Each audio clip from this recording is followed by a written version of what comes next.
Captain Tay stood at the viewport of the Dori flagship Eternal Dominion, watching the broken planet below.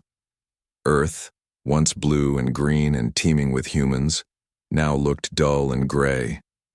Dust clouds swirled across its surface where great cities had been reduced to rubble. This was victory. This was the end of the 100-year war between the Dori and humanity. "Captain, the final sweep teams report they have completed their mission in sectors 1 through 7, said Lieutenant Mino, approaching with a data tablet. "No survivors found." Tay nodded, his scaled skin reflecting the dim light of the command center. "And Sector 8? Team still reporting. The ruins of the human city called Sol are extensive. There are deep underground structures that require careful scanning." Tay turned from the viewport. "Tell them to hurry.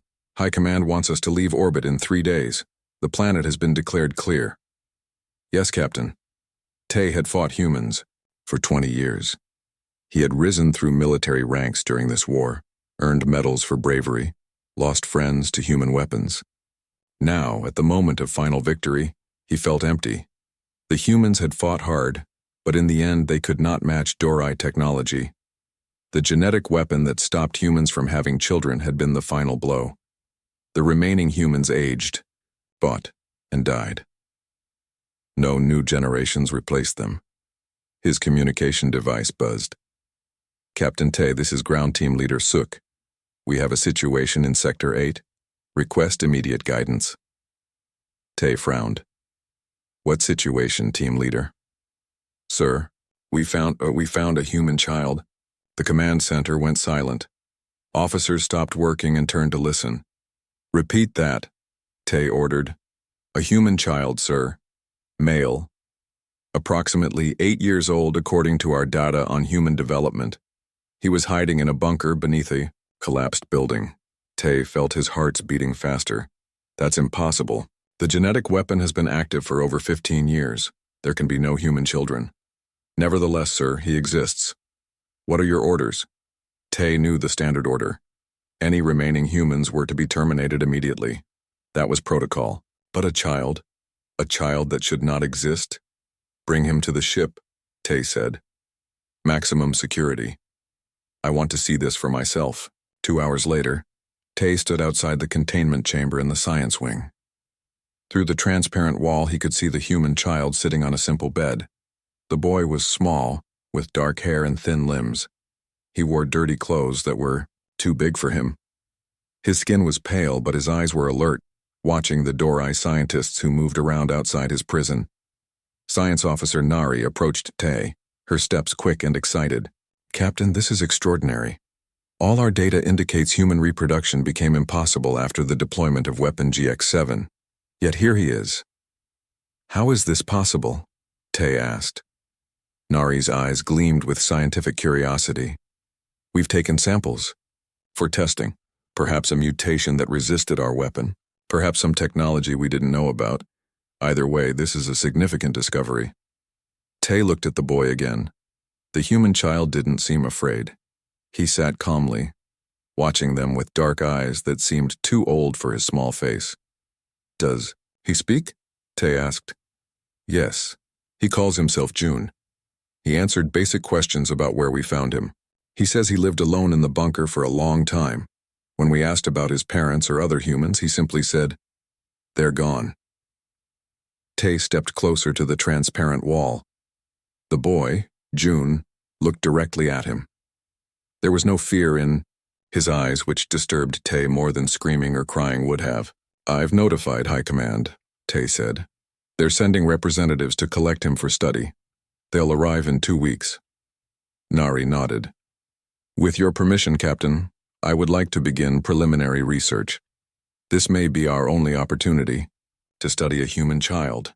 Granted, but security measures remain at maximum. We don't know what we're dealing with." Later that night, when most of the crew had retired to their quarters, Officer Bin sat at the monitoring station, watching the feeds from the containment area. The human child had not moved much since his capture. He ate the food provided, used the simple toilet facility, and now sat on his bed. The lights in the containment chamber had been dimmed for the night cycle. Bin was about to look away when he noticed the child's lips moving. He adjusted the audio. And so the dead woman walked the halls of the house every night looking for the man who had killed her. June was whispering, though there was no one to hear him. She couldn't rest. Her anger kept her spirit tied to the world of the living. Some say anger is the strongest emotion, strong enough to survive death. Bin frowned. Why was the human child telling stories to an empty room? Humans always knew that death wasn't the end. June continued, his voice soft but clear in the quiet room. Not really. Some stay because of love. Some stay because of hate. Some stay because they have unfinished business. The ancient humans called them ghosts, but they were wrong about what ghosts really are. Bin made a note in the log about the strange behavior but didn't alert anyone. It was just a child talking to himself, probably trying to comfort himself in a strange place. They're not separate from us, June whispered. They're still us, still human. And there are so many of them now, so many angry ones. They're watching, they're learning, they're waiting. June fell silent then, lying down on his bed and closing his eyes. Bin yawned and continued his monitoring duties, already forgetting the child's strange words. On the bed, June smiled slightly, his eyes closed but his mind wide awake. In the darkness behind his eyelids, he could see them, countless shadowy figures standing in the spaces between light. They couldn't speak yet, but they were learning. They were getting stronger. And soon, very soon, the Dorai would learn why humans had always feared the dark. Science Officer Nari couldn't sleep. For the third night in a row, she found herself reviewing the data from her studies of the human child. June was physically normal for a human of his estimated age, though slightly underweight. His blood tests showed nothing unusual. By all measures, he was simply a healthy human child. But he should not exist. The Dorai genetic weapon had been their most effective tool in the war against humanity. It didn't kill directly. Instead, it rewrote human DNA, making reproduction impossible. The weapon had been deployed 15 years ago. With no new children born, humanity slowly aged and dwindled. Yet here was June, a living impossibility. Nari left her quarters and walked the quiet corridors of the Eternal Dominion. The night cycle meant most crew members were asleep. She found herself heading toward the science wing, drawn there like a moth to light. The guard outside the containment area nodded respectfully. "Science officer." "I need to check some readings," she said, which wasn't entirely untrue. Inside the monitoring room, the night technician jumped slightly at her entrance. "Officer Nari, I didn't expect anyone at this hour." "Continue your work," she said, moving to watch the video feed from June's chamber.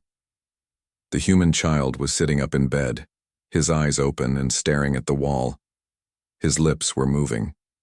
"Turn up the audio," Nari ordered. "Called it a death ship," June was saying quietly. "It sailed the oceans of Earth with no living crew. Sailors would see it in the distance and know that death was coming. Because the dead don't stay where they're put. Not if they have reason to return." "He does this every night," the technician said, "tell stories to himself." Nari leaned closer. "What kind of stories?" "Always about dead humans, ghosts and spirits and such nonsense. Children's imagination, I suppose." Nari frowned. "Has anyone analyzed these stories? Why would we? It's just the ramblings of a frightened child." But June didn't look frightened. Not at all. "I want full recordings of everything he says," Nari ordered. "Send them directly to my station." The next morning, Nari entered June's chamber for their scheduled research session. 2 armed guards stood watch outside, though the child had shown no signs of aggression. "Good morning, June," she said, setting up her equipment. The boy watched her with those unnervingly calm eyes. "Good morning, Science Officer Nari.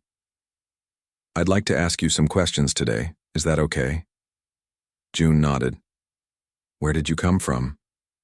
How did you survive alone?" "I wasn't alone," June said simply.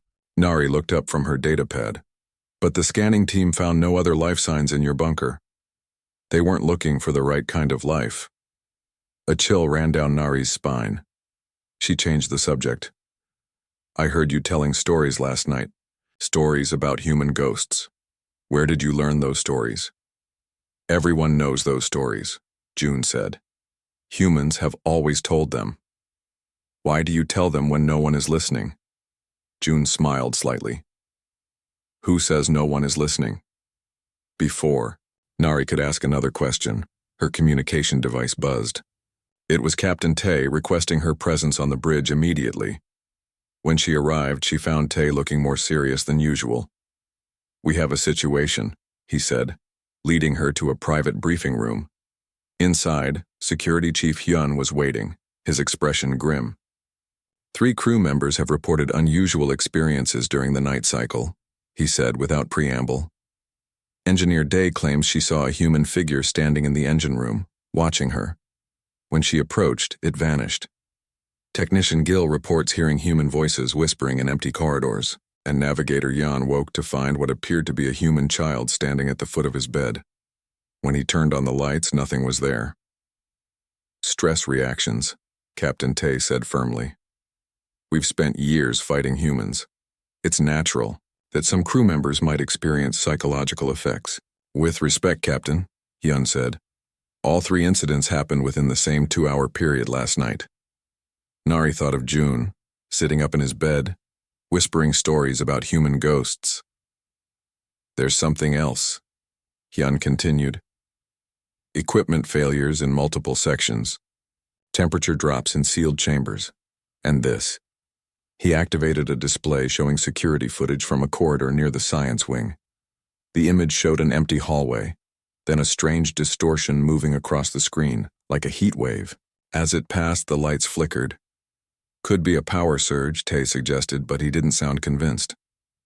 Captain, Nari said carefully, I've been recording the human child's nighttime stories. They're all about dead humans who return as ghosts or spirits. According to these stories, humans who die violently or with unfinished business can remain in the world, invisible but present. Tay frowned. You can't be suggesting. I'm not suggesting anything, sir. I'm reporting a possible connection. Hyun looked troubled. Superstition has no place in Dorai science. Of course not, Nari agreed. But we know very little about human consciousness. Their brains work differently than ours. Perhaps these stories... Enough, Tay said sharply. We are not going to start believing in human ghost stories. Chief Hyun, increase security patrols and run a full diagnostic on all ship systems. Science Officer Nari, I'm concerned that your fascination with the human child is clouding your judgment. Limit your interactions to essential research only. After the meeting, Nari returned to her lab. She felt embarrassed for even hinting at supernatural explanations. The Dorai prided themselves on their rationality, their scientific approach to the universe. Ghost stories were primitive superstitions, nothing more. Yet when she reviewed the night's recordings from June's chamber, his words sent another chill through her. Humans discovered long ago that strong emotions leave traces, June had whispered. Hate leaves the strongest trace of all, and no species has ever been hated as much as the Dorai are hated by the dead of Earth. That night, Engineer Jun was working alone in a maintenance tunnel when the lights went out.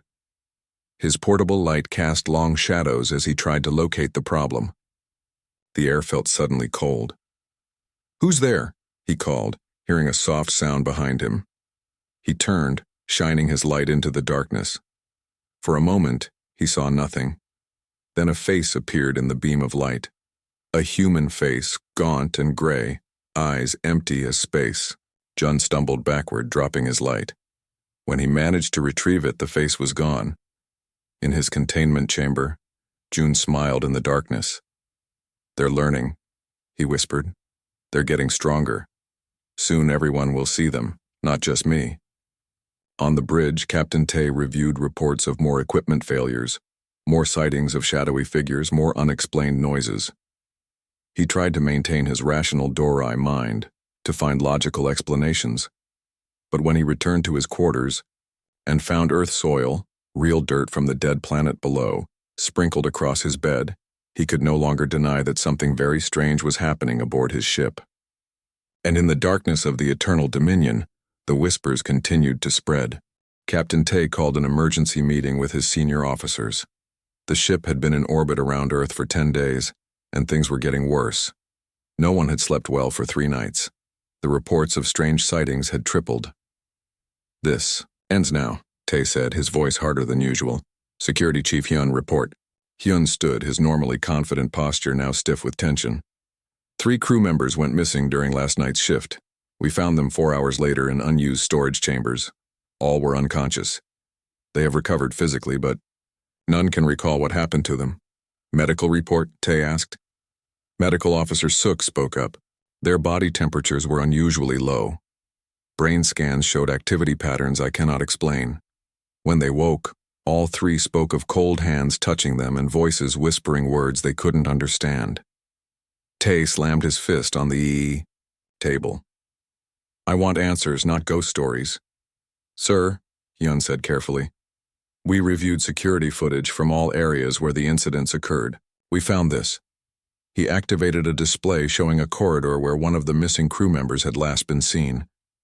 The footage showed the crew member walking, then stopping suddenly, looking around as if hearing something. Then the image distorted, blurred, and when it cleared, the corridor was empty. "Equipment malfunction," Tae said. "We thought so too.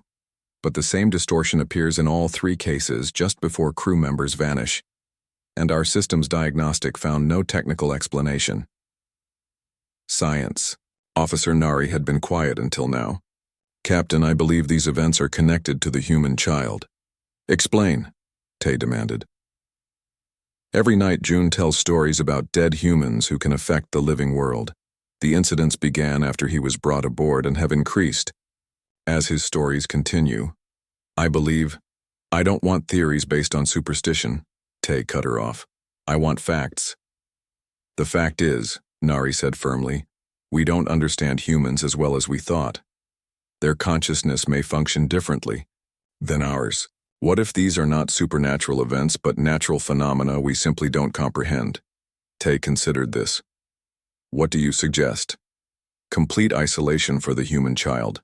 No contact, not even for research. Cut off all possible communication until the representatives from High Command arrive." Tae nodded. "Do it, and double the guards at his containment chamber. No one enters or leaves without my direct approval." That afternoon, June was moved to a more secure chamber deep in the ship's lower levels. The room had no external communication systems, no screens, nothing that could connect him to the rest of the ship. 2 armed guards were posted outside, at all times. But that night, as the ship entered the sleep cycle, June's voice was heard throughout the vessel, coming through the internal communication system. "The dead are patient," his young voice echoed in every room, every corridor. "They waited centuries sometimes in human stories. Waited for the right moment, the right circumstances. Waited until they grew strong enough to act." Technicians frantically tried to shut down the system, but nothing worked. "You think you understand death?" June's voice continued, soft but clear. "But humans have always known there's more. We feel it in our bones, in our souls. Death is not the end of us, just a change." In the command center, Captain Tae demanded answers. "How is this happening? The child's chamber has no access to communication systems." "Unknown, sir," a frightened technician replied. "We can't locate the source. It's as if he's speaking directly into the system." Security Chief Hyun activated his communication device. "Guards at containment chamber, report status of the human child." "Sir, he's just sitting on his bed," came the reply. "His mouth is moving, but we can't hear him through the soundproof walls. Should we enter and restrain him?" Before Hyun could answer, the lights throughout the ship flickered and went out. Emergency lighting activated, casting a red glow everywhere. "Captain," a sensor officer called out, "we have multiple hull breach warnings." "Impossible," Tae said. "We're not under attack." The sensor officer looked up, his face pale in the red light. "The sensors say the breaches are coming from inside the ship." Security Chief Hyun issued new orders. All crew members to travel in groups of 4. Armed security teams to patrol all sections. Report any sightings immediately. But the new precautions didn't help. During that night cycle, The two guards outside June's chamber were found unconscious, slumped against the wall. The security footage showed them suddenly drawing their weapons, firing at something not visible on the recording before collapsing. Science Officer Nari couldn't bear it anymore. Against direct orders, she made her way to June's containment chamber. She had to know what was happening, had to understand. The corridors were eerily quiet. The red emergency lighting made shadows seem deeper, darker. Twice she felt cold spots in the air, places where the temperature dropped suddenly as she passed through. Once she thought she heard footsteps behind her, but when she turned, no one was there. The guards outside June's chamber had been replaced, but the new ones looked nervous, jumpy. "I need to speak with the human child," she told them. "Captain's orders." They looked doubtful, but Nari outranked them. One guard activated the door, then quickly stepped back. Inside, June sat cross-legged, on his bed. He didn't seem surprised to see her. "You came," he said simply. "What are you doing?" Nari asked, trying to keep her voice steady. "How are you causing these events?" June smiled, and for the first time, Nari saw something truly alien in that human face, a knowledge, a power that no child should possess. "I'm not causing anything," he said. "I'm just the one who can see them, the one they can talk to." "Who?" Nari whispered. "The dead. All the dead humans. Billions of them. They've been watching the Dorai for years, learning about your technology, your weaknesses. They just needed a living human to focus through, to help them become visible." Nari felt cold fear spreading through her body. "That's not possible. When humans die, they're gone. That's how death works." June shook his head. "That's how you think it works. But humans are different. We've always known that strong emotions can keep us connected to this world. And no emotion is stronger than the hate your people created when you killed Earth." Before Nari could respond, the lights in the chamber flickered. The temperature dropped so suddenly that her breath fogged in the air. "They're here now," June said calmly. "They don't understand what humans are," he told her. "We're not just our bodies. We're our stories, our memories, our connections. You can't kill those." Nari backed toward the door. "What do they want?" "Justice," June said simply. "Or revenge. It's hard to tell the difference sometimes." That night, the ship's systems began failing one by one. Life support fluctuated. Navigation went offline. And in every crew member's quarters, no matter how tightly sealed, a fine dust appeared. Soil from Earth. June's voice echoed through the ship again, though no communication systems were active. Humans never fight alone. And for the first time, some crew members began to see what June could see. Shadowy human figures standing in corners, watching silently, their eyes filled with centuries of patience and decades of rage. A new ship appeared in Earth orbit 2 days earlier than expected. The massive vessel dwarfed the Eternal Dominion, its dark hull decorated with the gold symbols of Dorai High Command. Captain Tay felt both relief and dread. Relief that he would soon be rid of the human child and the strange events plaguing his ship. Dread because he would have to explain everything to Grand Admiral Kwan. "Open communication channel," Tay ordered. The main screen activated, showing the stern face of Grand Admiral Kwan. His scales were darker than most Dorai, almost black and decorated with the silver markings of his high rank. "Captain Tay," the Admiral said coldly, "we received disturbing reports from your ship. Something about equipment failures and crew hallucinations." Tay straightened his posture. "Sir, we have experienced some unusual events since taking the human child aboard. The situation is under control, but—" "I will be the judge of that," Kwan interrupted. "Prepare for my arrival. I want the human specimen ready for immediate transfer." The communication ended before Tay could respond. An hour later, Grand Admiral Kwan boarded the Eternal Dominion with a team of 6 elite guards. Captain Tay and his senior officers met them in the docking bay. The Admiral looked around with obvious disapproval. "Your ship seems functional enough," he said. "Perhaps you've been working too hard, Captain, seeing ghosts where there are none." Tay wanted to argue to explain the strange events, but he knew better than to challenge the Admiral. Yes, sir. The human child is ready for transfer. Good. I want to see it first. They moved through the corridors toward the lower levels where June was held. Tay noticed the Admiral's guards looking nervously at the shadows, their hands never far from their weapons. So they had heard the rumors too. When they reached the containment area, Security Chief Hyun approached with a worried expression. Captain, the human child has been asking to speak with whoever came to collect him. He seems to know about the Admiral's arrival. Grand Admiral Kwan narrowed his eyes. Impossible. Our mission was top secret. Even your crew was not informed of our early arrival. Tay felt a chill. Nevertheless, sir, the child seems to know. They entered the observation room adjacent to June's chamber. Through the transparent wall, they could see the human child sitting calmly on his bed, looking directly at them, as if he had been waiting. So that's the last human child, Admiral Kwan said, studying June with cold interest. Hard to believe this small creature caused such panic among your crew. Science Officer Nari stepped forward, unable to contain herself.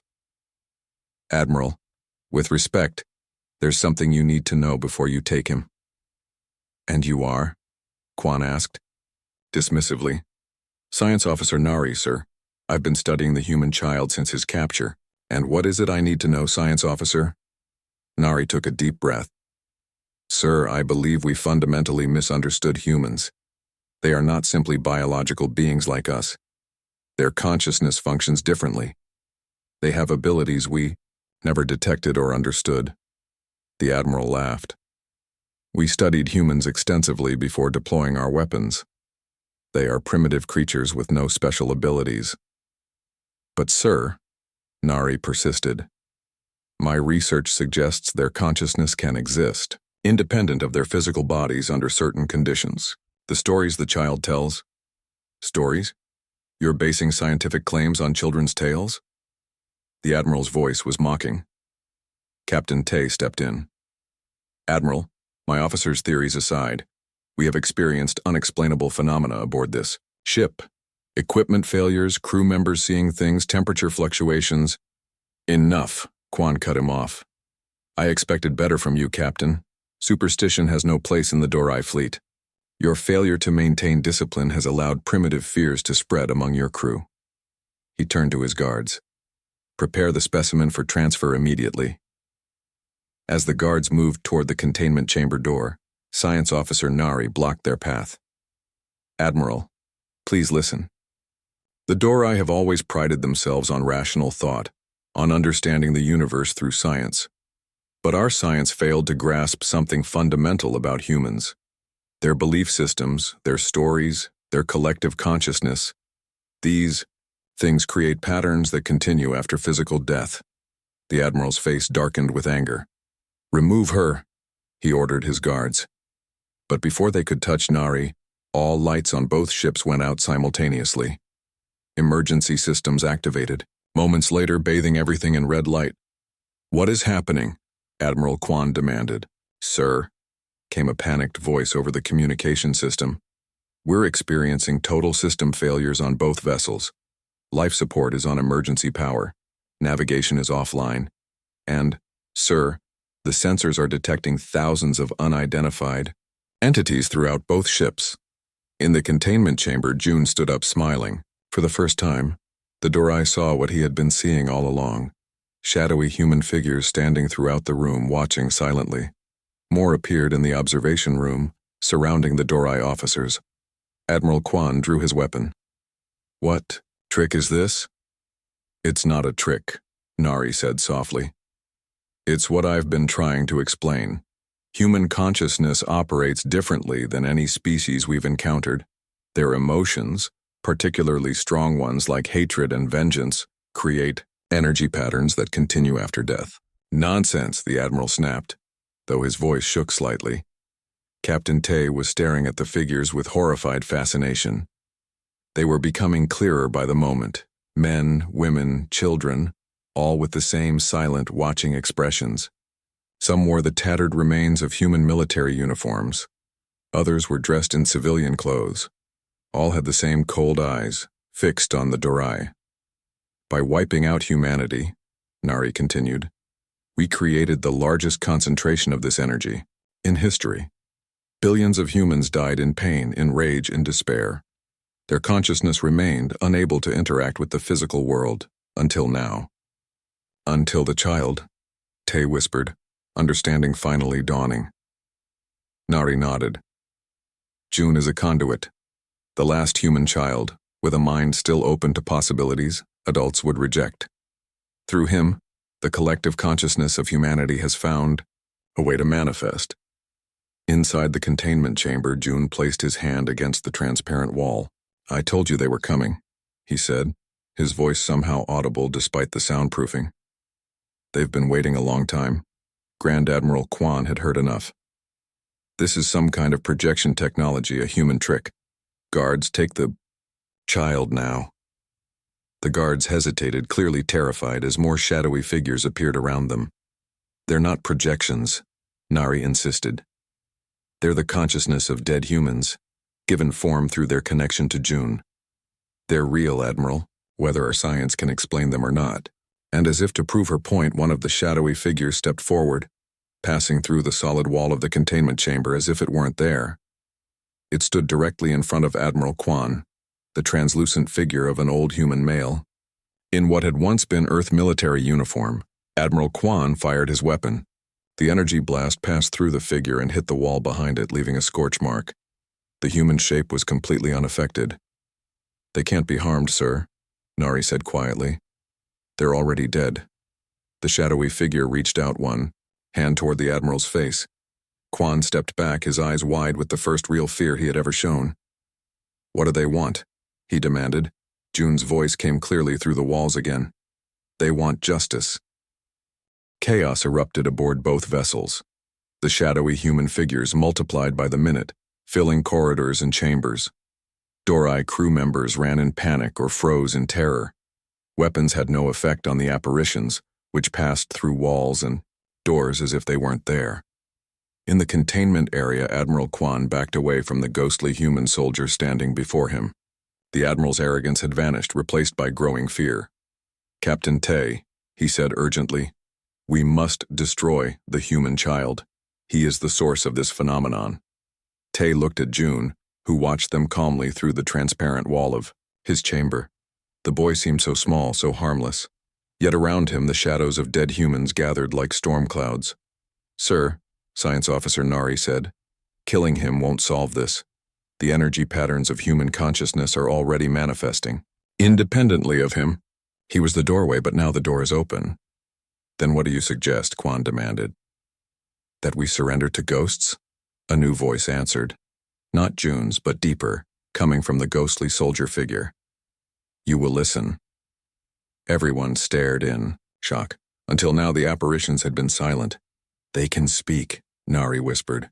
They're getting stronger. Captain Tay made a decision. He stepped forward and pressed the release for June's chamber. The door slid open. What are you doing? Admiral Kwan shouted. Trying to save our people, Tay replied. He entered the chamber and knelt before June, bringing himself to eye level with the human child. Tell me what they want, he said quietly. What can we do to stop this? June studied him with those ancient eyes in a child's face. It's not my decision, he explained. They've waited a long time. They want justice.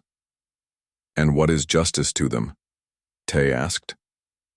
Before June could answer, Admiral Kwan pushed past the guards. Enough of this nonsense, he snarled, drawing his weapon again.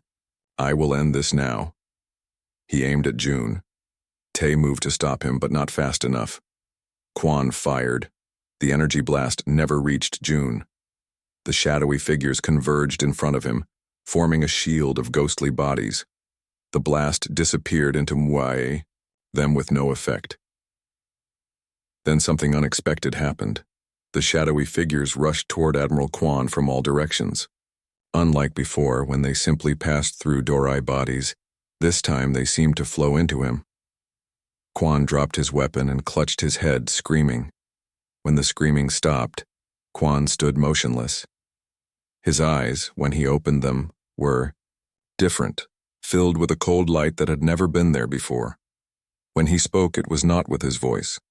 Multiple voices came from his mouth, blending together in a sound that made everyone flinch. "We have waited," the voices said.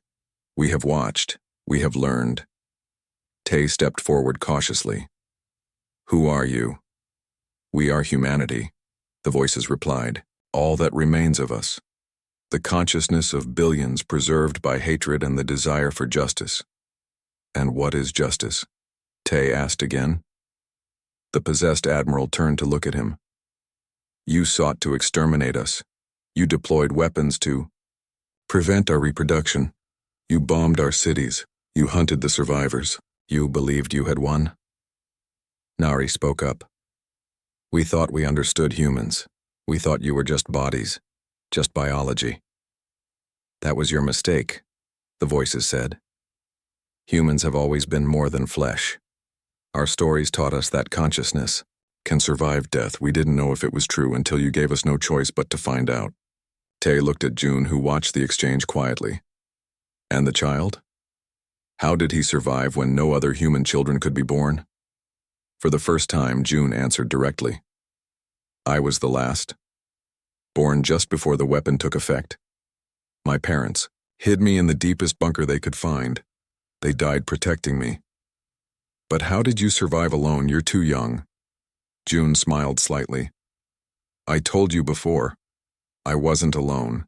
The dead were with me, teaching me, preparing me." The voices from Quan spoke again. "The child is our link to the physical world. Through him we found a way to manifest, to act." Security Chief Hyun had been silent until now. "What do you want? From us?" he asked, his voice shaking. "We have reached our verdict," the voices announced. "The Dorai fleet will leave Earth forever. No ship will enter our orbit again. The child will be returned to his home planet, where he will live as the guardian of what remains." "And if we refuse?" Admiral Kwan's body had asked the question, but it was clearly the real Kwan fighting to speak through the possession. "Then, we will spread," the voices replied. "We will move from ship to ship, planet to planet. We will haunt the Dorai until the end of your species. Your technology cannot stop us. Your weapons cannot harm us. We are what you made us, vengeful ghosts with nothing left to lose." Captain Tay knew there was no choice. "We accept your terms," he said. The next day, a small shuttle descended to Earth's surface. Inside were Captain Tay, Science Officer Nari, and June. They landed in a clearing near the ruins of what had once been Seoul. As they stepped out, Tay was surprised to see green growth everywhere. Plants were reclaiming the concrete ruins. Small animals scurried through the undergrowth. Earth was healing itself, slowly but surely.